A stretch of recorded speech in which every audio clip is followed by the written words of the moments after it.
on the billboard. But I think a lot of it stems from something, like I said, middle child syndrome, but also feeling inadequate. And I think also, it is cultural too. She said that her mother didn't want her. I'm telling you, a lot of her mother.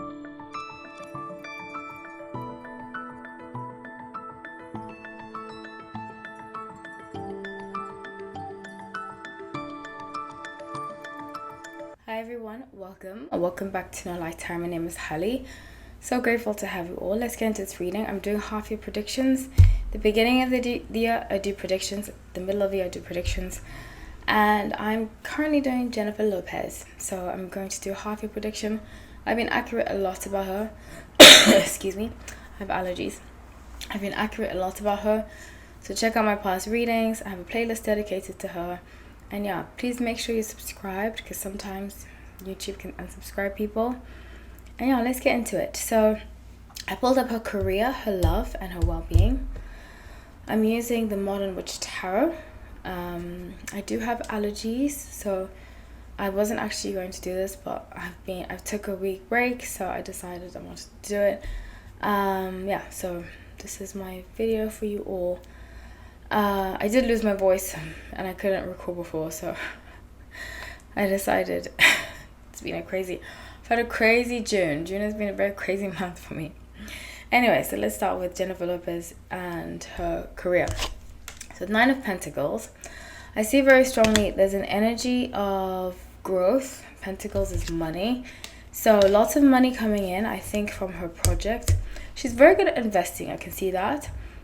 She is a New Yorker. She's from the Bronx. I went to the Bronx when I was a kid, but I didn't really go back as a teenager or adult. Nothing against the Bronx, just saying. But something that I really love about Jennifer Lopez, she works her butt off. She's a very hard worker. And she dances very well. I've got many things to say about her, but those 2 things. And she's got very good style. Those 3 things. I think she's invested. I see her investing in a few companies. As much as she can be a diva or whatever, her work ethic, she's on point. And that's something I've always appreciated. Now, let's see. I do see 3 projects coming out.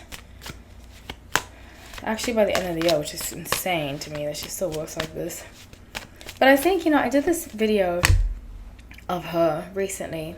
And I said that a lot of her issues is attached to her mother, and a lot of her issues is attached to her needing to feel fulfilled. I often talk about myself in readings if I see a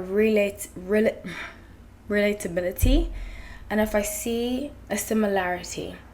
And something that is very similar, she's a middle child, and I'm going to break it down for you because through doing work on myself, I can see when others struggle from this problem. So I'm going to break it down for you just through intuition and my opinion. But the Wheel of Fortune in reverse, like I said, she's very good at working hard, but almost to the point where it's not necessary. If this were turned around, then it would mean, okay, she's fulfilling her mission, she's doing what she's supposed to do. But it's in reverse, meaning like I interpret it as it's almost like a waste of energy, And I think instead of spending time with her loved ones and so forth, she's just work, which I can relate. And I'm going to explain to you why. As a middle child, and I never thought I had middle child syndrome until recently, until I would say about 4 or 5 years ago, I realized. I went back, I don't want to say where I went, but I had to spend time with some of my family, and I realized, I have middle child syndrome. Middle child syndrome is often the person, we tend to overcompensate. We tend to be the breadwinners of the family, and I had to get myself out of that energy, out of that cycle, where we tend to overcompensate. We have a lot of secrets. A lot of the time, we can binge eat. A lot of middle children are binge eaters.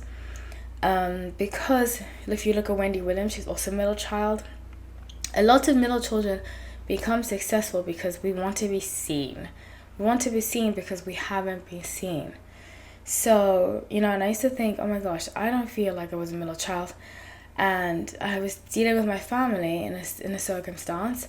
And I realized, well, have never really felt seen by some of my family, my parents specifically. And I think that's where her issues stem from. I think that in order to be seen, she needed to have a man. She needed to have enough money. She needed to feel like she matched the status quo of a successful woman in society's eyes in order to fulfill her mother's expectations of her, and I can relate a lot, trust me, a lot to that. So that's why I see a lot of her issues stemming from her mother, and it's quite unfortunate, but I think until she heals that, she's going to continue to work. I mean, she's a multimillionaire. A lot of people work for money. She works for validation, and she works to feel like, okay, look at me, I'm on the billboard. But I think a lot of it stems from something, like I said, middle child syndrome, but also feeling inadequate. And I think also, it is cultural too. She said that her mother didn't want her. I'm telling you, a lot of her issues come from her mother, and I can relate a lot. And I think her mother never wanted her to be an actress, a singer. In fact, I've heard that. And to overcompensate that, she wants to be number one all the time, so that her mother's constantly happy with her. And it's quite unfortunate. Go and watch my other video that I did about it, because it also stems to her sixth house and so forth, which is to do with family and to do with her parents. It's very interesting. I broke it down before. So with her love being Seven of Cups, I did say this, and I said that there is an ex of hers who she's getting ready. For some reason, I think it's related to what I just explained in detail. For some reason, she can never be alone, And I think she has strong abandonment issues. I think the dad wasn't really in the picture, never really got along with the mother, even though they put on a united front. But I think that her inadequacy is very prevalent in her needing to go back to exes. I mean, there's so many other men in the world. Why constantly go back to exes? And also her need to work a lot. And because of that, the marrying of those two forces her to be constantly in a relationship, She just has I see very strongly, intuitively, a deep need to feel adequate by somebody else. But adequacy will only come from you, no matter how much money you have, no matter how much this, that, whatnot that you have. If you don't believe you're worthy, none of that other stuff matters. And I think that's why she's mean to people, from what I've heard.